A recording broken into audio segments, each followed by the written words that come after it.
దేవిశ్రీ ప్రసాద్ గారు తప్పుకొని తమన్ గారు రావడం అనే దాని మీద కూడా బాగా చర్చ జరిగింది. అవును. అది స్మూత్ గా జరిగిందా లేదంటే ఏదైనా అక్కడ కూడా చిన్నపాటి హడిల్స్ ఏం లేదండి. ఆయన బిఫోర్ నుంచి చెప్పుకుంటూ వస్తున్నారు. ఈ టైం లైన్స్ లో చేద్దాం, ఈ టైం లైన్స్ లో చేద్దాం, ఈ టైం లైన్స్ లో చేద్దాం చెప్పుకుంటూ వస్తున్నారు. ఓకే. ఆ టైం లైన్స్ మేము మ్యాచ్ చేయలేకపోయాం. అంతే, అంతకుమించి వేరే ఏమీ లేదు. బ్లాక్ బాస్టర్ సినిమా ఇచ్చారు. అసలు గబ్బర్ సింగ్ ఆర్ఆర్ ఈ రోజుకి పవన్ కళ్యాణ్ నడిచొస్తుంటే అందరూ బాగుంటారు. అసలు దేవిశ్రీ ప్రసాద్ గారు గురించి అసలు ఆయన మ్యూజిక్ కానీ ఆయన బ్యాక్గ్రౌండ్ గురించి పేరు పెట్టే క్వశ్చనే ఉంటుంది. పైగా నేను కళ్యాణ్ గారు డబ్బింగ్ ఫినిష్ చేయాలి, ప్రీపోన్ అయింది. నాకు ఎవ్రీడే చెన్నై వెళ్ళి ఇక్కడికి వచ్చేంత టైం లేదు. అవును. తమనైతే ఇక్కడే ఉన్నాడు. అండ్ ఎమికబుల్గా మాట్లాడి, సార్ ఇప్పుడున్న పరిస్థితుల్లో ఇంకా నేను అటు రాలేను అని చెప్పి ఆ డెసిషన్ కంప్లీట్లీ ఆయనకి క్లియర్గా ఎక్స్ప్లెయిన్ చేసి తీసుకుని నా డెసిషన్ తప్ప ఆయన యొక్క విద్వత్తును ఏమాత్రం క్వశ్చన్ చేయడం కానీ ఇంపాసిబుల్. రేపు రిలీజ్ ఈవెంట్కి వస్తున్నారు ఆయన, అంత ఫ్రెండ్లీ. స్టేజ్ మీద తమన్ గారిని దేవిశ్రీ ప్రసాద్ గారిని చూడాలి నేను కూడా. నా ఇద్దరు మిత్రులు, నాకు ఇద్దరు బ్లాక్ బస్టర్ ఆడియో ఇచ్చిన వాళ్ళు. నా యొక్క పరిస్థితి అర్థం చేసుకొని ఇద్దరు సహకరిస్తున్నారు కాబట్టి వాళ్ళిద్దరికీ నేను మనస్ఫూర్తిగా కృతజ్ఞతలు. దేవిశ్రీ ప్రసాద్ గారు లాస్ట్ టైం ఒక ఈవెంట్ లో ఆర్ఆర్ అయిపోయింది చూసుకున్నాను, చాలా హ్యాపీగా ఫీల్ అయ్యాను అని చెప్పారు. కట్ చేస్తే ఆర్ఆర్ అవ్వలేదు. అంటే బేసిక్ ఆర్ఆర్ అంటే ఒక సినిమా గురించి ఇక్కడ ఈ థీమ్, ఇక్కడ ఈ సాంగ్ ఇక్కడ వాడుకోవచ్చు, ఇక్కడ నాకు మొత్తం ఎక్స్ప్లెయిన్ చేశారు మొత్తం. అంటే ఇంకా అది చేయడమే. ఆర్ఆర్ అయిపోయింది, ఇప్పుడు నా స్క్రిప్ట్ అయిపోయింది, ఇంకా సినిమా అంటారు చూసారా, అలాగే అయింది. అంతే తప్ప మొత్తం ఆయన ఆర్ఆర్ అయిపోయిన తర్వాత ఇప్పుడున్న పరిస్థితులు మొత్తం ఆర్ఆర్ అయిపోయింది అనుకోండి, అసలు ఇంకా మ్యూజిక్ డైరెక్టర్కి వెళ్ళే ఛాన్సే ఉండదు కదా. ఆయన టైం లైన్స్ మ్యాచ్ చేయలేకపోయింది, అంతే, అంతకుమించి ఏం లేదు.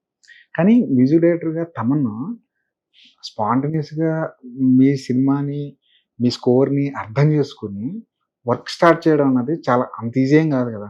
పెద్ద సినిమా, మాసివ్ సినిమాని క్యారెక్టర్ ఫస్ట్ నుంచి మ్యూజిక్ డైరెక్టర్లు ఏం చేస్తారు, కథ దగ్గర నుంచి ప్రయాణం చేస్తారు, డైరెక్టర్తో ఇంటరాక్ట్ అవుతుంటారు. వాళ్ళకి ఏ టైంలో ఎలాంటి మూడు కావాలో వాళ్ళకి అర్థం చేసుకోవడానికి కొంత టైం పడుతుంది. కానీ తమను ఇన్స్టెంట్గా రంగంలో దూకేయడానికి ఎలా అతనికి సాధ్యం? అంటే అతనికి ఈ సినిమా విజువల్ కొత్తే, no doubt, but he knows my style. 2 సినిమాలు చేశాను కదా, మిరపకాయ కానీ, ఏ డైలాగ్కి హరీష్ ఎలాంటి బ్యాక్గ్రౌండ్ స్కోర్ ఎక్స్పెక్ట్ చేస్తాడు, కామెడీ పంచెస్కి అతను ఏం కోరుకుంటాడు. ఇప్పుడు మీకు మిరపకాయలో హే హే హే అని ఒకటి ఉంటుంది వాయిస్ బ్యాక్గ్రౌండ్లో, చాలా ఫేమస్ అది సోషల్ మీడియాలో. సో ఇది రవితేజ్ గారిని బొందరా బొంద అన్నప్పుడు అది వస్తుంటుంది. So he understands me so well అండి. దేవిశ్రీ ప్రసాద్ గారికి ఎంత అర్థం చేసుకుంటానో తమన్ అంతే అర్థం చేసుకుంటాడు. సో మా ఇద్దరికి ఒక వేవ్ లెంత్ ఉంది డెఫినెట్గా. అండ్ చితక్ కొట్టేసాడు. ఇంకా మీరు అన్నట్టుగా ఆయన ఏ వర్క్ అర్థం చేసుకుని సినిమా చేసి మీరే చెప్తారు. సార్ వీళ్ళిద్దరిలో ఉన్న కామన్ పాయింట్ ఏంటి సార్, దేవిలో కానీ తమన్లో కానీ? ఇద్దరు మోస్ట్ ప్యాషనెట్ పీపుల్ అండి.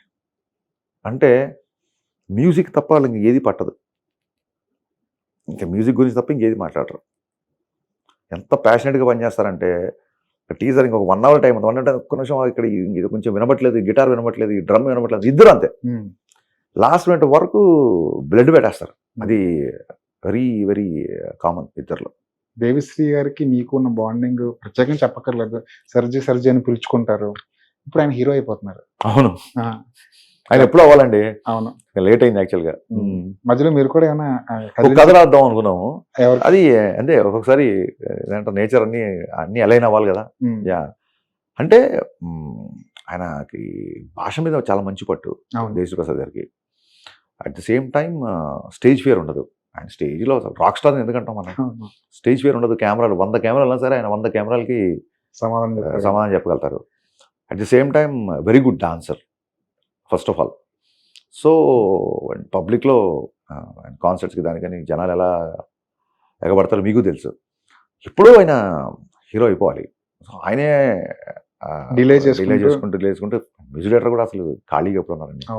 దాంతో అలా రాజుగారి పుణ్యం అని వాళ్ళ జరుగుతుంది. I'm very happy. సర్జీ, మీకు ఆల్రెడీ చెప్పాను, మళ్ళీ చెప్తున్నాను, యూఆర్ గోయింగ్ టు రాక్. మీరు ఆల్రెడీ హీరో, జస్ట్ మన స్టైల్లో ఎప్పుడు మనం ఆడుకుంటాం. మీరు ఆల్రెడీ హీరో, జస్ట్ జనాలు చూడాలంతే.